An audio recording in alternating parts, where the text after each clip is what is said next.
right, ladies and gentlemen, good morning. So here goes NYSSMA Level 3, 8th grade saxophone. Okay, we are doing, obviously it says it right here, a vintage dance by Gustav Lang. Now we're going to be doing a tempo marking that you're pretty used to. We do a lot of these in band because you guys like the up-tempo pieces. So you've seen Allegro a lot. Allegro is a pretty quick tempo.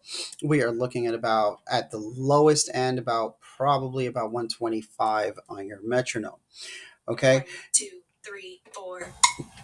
So that right there, if you could hear it, I don't know if you could. I'll play it for you at that tempo later. Is about 120 for some reason. My metronome did not jump where I wanted it to. All right. So anyway, here let's start breaking this bad boy down. So we have Allegro, and then we have our time signature. Mr. Robles, what does that mean? Well, I told you your bottom number is going to start changing. Well, here it is, ladies and gentlemen. We have our first change. We are now in 3/8 time, which means 3 beats per measure, and the 8th note gets 1 beat. All right. So what does that mean? Every note value that you're going to see is now doubled. 16th notes usually equal 1/4 of a beat. Well, now they're going to equal half a beat. Well, that means it's going to go slower, right? Nope. And we'll talk about that when I see you in person.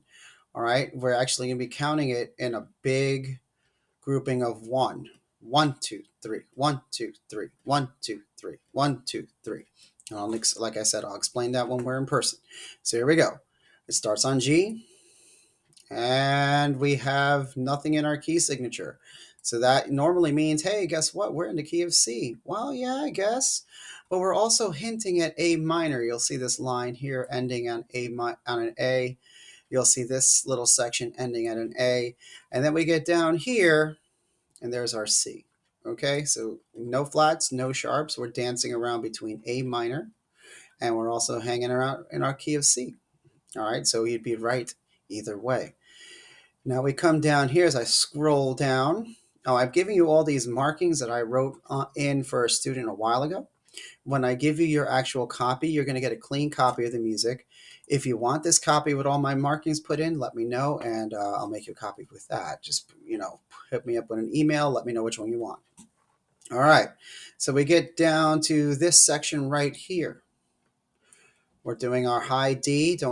We've talked about that in lessons when we were doing our D scale, our 2-octave D scale. It's going to be using your first palm key on your left hand. We come through.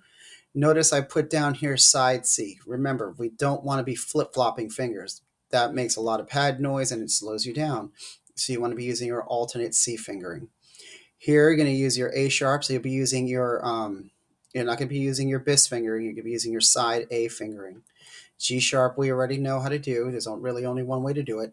All right. Here, we're coming down our different scales. So we go G, D, C, B, A, G. All right. F, E, D, C, B. So we're just dancing around these different scales. All right. And you'll see here we finally have our F sharp, which hints at our G. And then we have that intro. We have a lead in back to the original melody. All right. Now, guys, be careful when you come down here. It's nice and small on that page. Look at that. It does appear here, your key change, but you got to be aware of it up there. The composer is giving you a heads up on that. All right, let me clear that out. So now we are in the key of F. What does F mean? I'll give you a pause. F means what?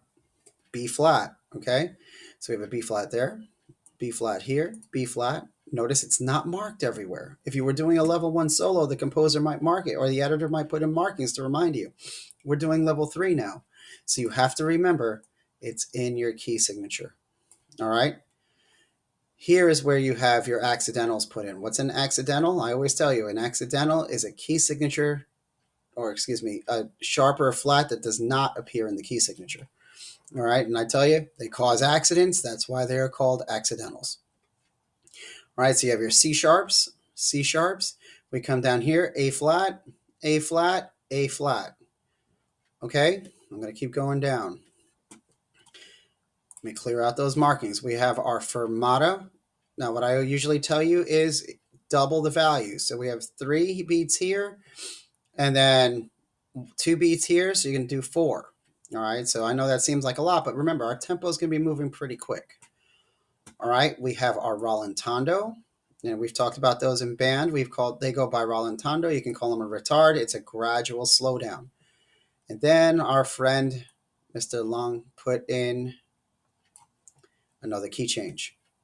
Okay, you have to remember your original tempo. We are back to the original key signature, and the original theme comes back. I know I said original about 5,000 times in that last 30 seconds. All right, da da da da da da da da da da da da da, and it takes you through. I know. I'm challenging Mr. Santa Cruz for chorus for the job of this chorus teacher. I know.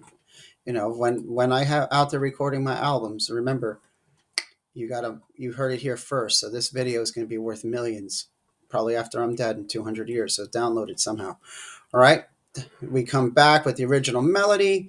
And then we have a little what I would call a coda here at the end. A coda really is something that has not been heard yet. Look at all these beautiful accidentals. Okay? Look at all these beautiful accidentals. And then we're back to our natural. I put the marking there for you. Then we have our ending. Okay? Now I'm going to play through it for you on another video, but this one I just wanted to give you the breakdown of the solo. If you have any questions, email me here at school, frobles@necsd.net. We are starting to work on these next week in lessons, so get a head start on it. All right, guys. Talk to you later. Bye.